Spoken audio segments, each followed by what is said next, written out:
Coming up today on This Is True Really News, a Quora question. What is the greatest reply to a police officer giving evidence in court? I happen to have it. If you like that idea, please like, subscribe, and follow This Is True Really News. I'm intrigued. So am I. Can't wait to find out what's in it. We have to we have to finish this intro. I got to find out what's in that story. Where was I? Oh yeah, blah, blah, blah, blah. Leave comments.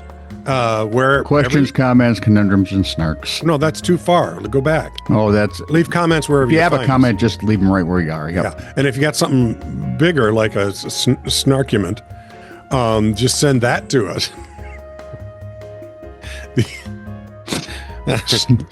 Snarkument. Huh? Yeah, well, it's an argument, snarky argument, you know. Of course it is. To TITRnetradio.network. How come it's not an argue snark? I don't know. Okay.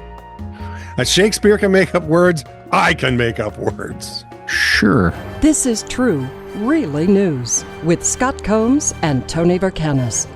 All the news you're about to hear is true, Really? as far as you know. Finally, the intro is over. No, finally, a good reason for recycling. It's taken all this time. Tell me. 36-year-old Australian Damien Gordon started picking up empty cans during his walks on the beach just to keep his beauty spot beautiful. Oh, what a nice guy. What a good idea. 7 years later, he put down a deposit for a house earned by returning empty cans and bottles. There must have been a lot of trash out there. How could that ever have been conceived as a beauty spot? Wait. Again, I'm telling you, this could be some sort of TV movie. Damien lives in New South Wales, works in the healthcare industry, which can be stressful. So he goes for walks on the beach, but his favorite beach was always full of the ever-popular discarded cans and bottles because, well, it's Australia. And you know how they are. No. So he started picking up trash on his walks. At this point, he had no great idea of what to do with any of this. He was just trying to make his part of the beach look a little better. Okay. Gordon is also an avid amateur DJ. This matters because in 2014, he and his friends started a local music festival, which was successful enough to go on for several years. Okay. And by 2017, young Gordon had transitioned from a performer to the event's waste disposal manager. You with me? By the end of that year's event, his team of volunteers had collected about 40,000 cans and bottles. He recycled the trash to the New South Wales Return and Earn program, which pays you a dime for each eligible returned item. So doing that math, he came up with $58. At least. Doing the actual math, the 2017 festival earned him $4,000. Okay. His music festival took place only once a year, though. So he thought he could do more. Like find more places to collect trash. And he did. So it's at this point he starts a little savings fund where he puts the money in. Still doesn't really have a plan. For him, it doesn't take long for news to spread, and soon residents were calling him. Can you take my crap? Well, it was more about upcoming events like weddings, birthdays, parties, things like that. Oh, okay. They'd asked whether he would like to come pick up recyclable cans and bottles, and he went, Yep. He's very wordy. Some went so far as to pick the garbage up themselves and then call him to donate it. Okay. He started making monthly trips to his local Return and Earn station, which is better than Pump and Munch. Each time netting something up. I don't name gas stations. I just laugh at them. I'm not even going to mention the one I'm thinking of. Every month he would end up netting something around $400. And he put all of that into a new savings account. Okay. And in 3 years, he had saved $20,000. All right. Plus interest. That spurred me to keep on going. So for the next 5 years, whenever I clocked off work, I'd go around the area picking up discarded bottles and cans and the like. So this man had no social life, right? No. No, apparently not. He's a healthcare worker who collects garbage. Go ahead. You read that on Tinder, you're going to go, that's my man right there. That's what I need. Forward to January of 2025, Gordon's recycling savings account contained 45 grand. He added a bit from some other of his savings and put down a deposit on a house. Ah, Now the young man has his own 2-bedroom house, plenty big enough for him, and it was paid for mostly in garbage. that's fantastic. And he's not stopping anytime soon, as he says, I now have a mortgage to make after all. Yes. Uh-huh. Yes, you do.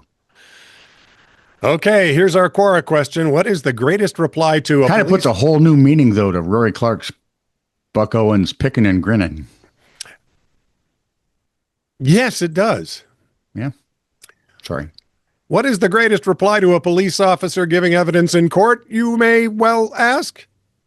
Objection? No. Okay. Pouring rain, 2 a.m., Toronto, Canada. Here, try this. What? Says who? This guy. Yeah. Let me set the scene. Pouring rain, 2 Your Honor, a.m. objection. He's not an expert. He's the cop. Oh, yeah. Pouring rain, 2 a.m., Toronto, Canada, driving south on Mount Pleasant. A gray Plymouth parked by the road. Policeman dressed in black raincoat steps Gray? out and attempts to wave us down. My friend driving, British, decided not to stop, and the policeman proceeded to chase us. As he catches up, we stop, and he starts abusing us, and then wrote a ticket for speeding and failure to stop. Months later, my mate's in court and defending himself. He was being cross-examined. He was cross-examining the officer who was reading from his notebook. Did you not see me step into the road and flag you down? Yes, was my mate's reply. Did you not see my unmarked car? Yes, he replied. I saw somebody in a black raincoat and a gray car. I will not stop for anyone at 2 a.m., nor will I stop for a vehicle that's not obviously a police car. Case dismissed. That was thrown out so fast it'd make your head turn. Yeah, oh baby. Bull would have grown hair. That's from Night Court. Look it up. It's funny. The original. Yeah. Yes, I'm feeling much better now.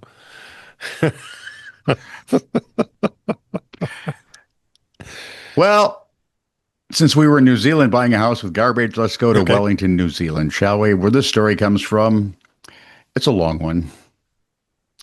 Before Erin Patterson's in-laws and their relatives arrived at her home for lunch, she had bought pricey ingredients, consulted with friends about recipes, sent her kids out to the movies. Then the Australian woman served them a dish containing poisonous deathcap mushrooms. You see the problem here? I would have liked the psilocybin ones much better. 3 of the... And then you could go hiking. Yeah, exactly. And I'd be dead. Well, I would think you were dead. Oh, no, I would be dead. I'm hiking, for heaven's sakes. You guessed it, the meal was fatal. 3 of her 4 guests died. Whether that was Patterson's plan is at the heart of a triple murder trial that has gripped the Australians for nearly 6 weeks. Boy, they're going to need to take a breather in a minute. Here we go. Prosecutors in the Supreme Court case in the state of Victoria say the accused lured her guests to lunch.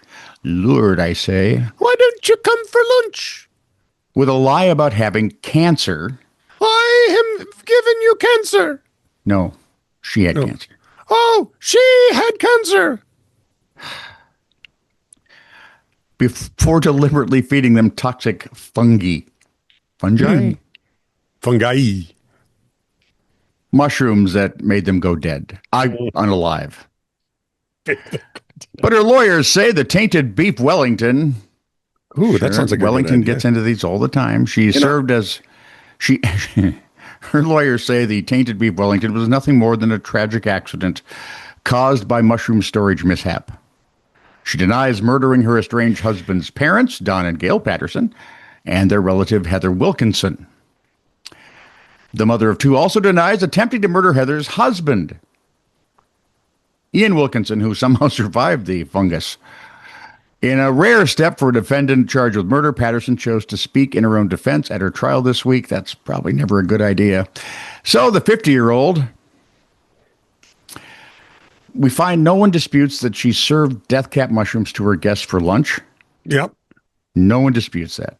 Do you know where Leongatha is? Where what? Leongatha?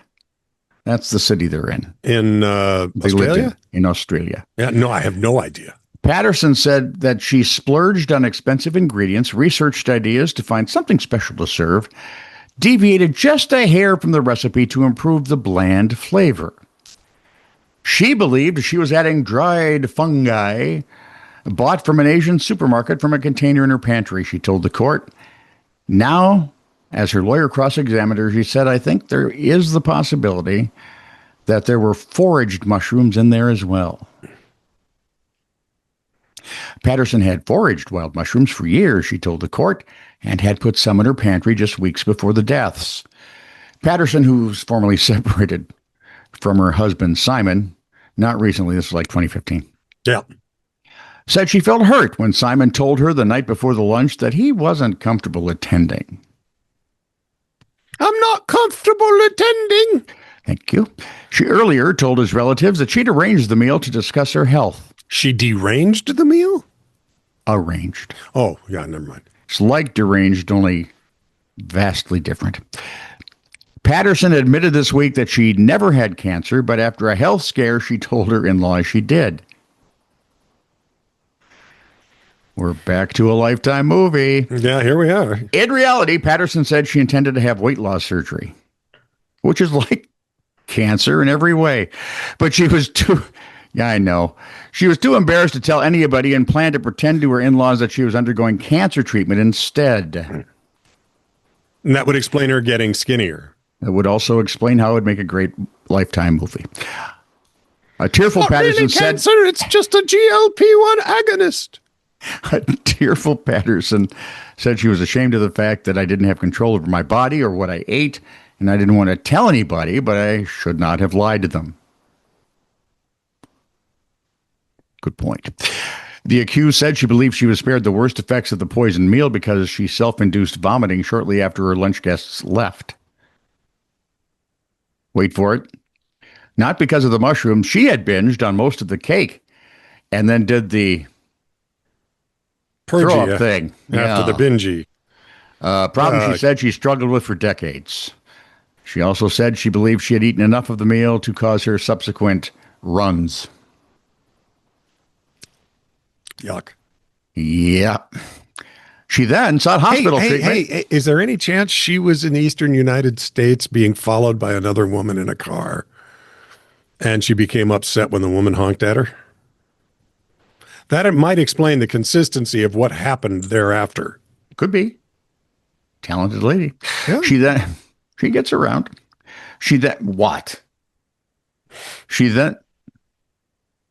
Talented. She then sought hospital treatment, but unlike her lunch guests, she quickly recovered. At the hospital, her guest's health was deteriorating. Her estranged husband asked her about the dehydrator she used to dry her foraged mushrooms. He knew about them and asked point blank, "Is that how you poisoned my parents?" He knows. He knows. Growing up, not yet, it's still in court. Yeah. Afraid that she would be blamed for the poisoning and that her children would be taken from her, Patterson said she later disposed of her dehydrator, but she had told investigators she'd never owned one and hadn't foraged for mushrooms before. Cancer, GLP-1, dehydrator, lying. No, I think she's going to do the bariatric surgery thing. Oh, okay. Yeah. Why can't she Also, do the geriatric? Because she's only 50. She's just a pup. Also, later, Patterson said she remotely wiped her cell phone while it sat in an evidence locker to remove pictures of mushrooms she'd foraged.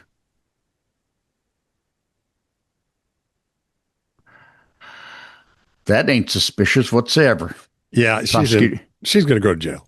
Prosecutors argued in opening their case, which began in April, that she poisoned her husband's family on purpose, although they didn't suggest a motive. She carefully avoided poisoning herself and faked being ill, they said. She's looking at prison.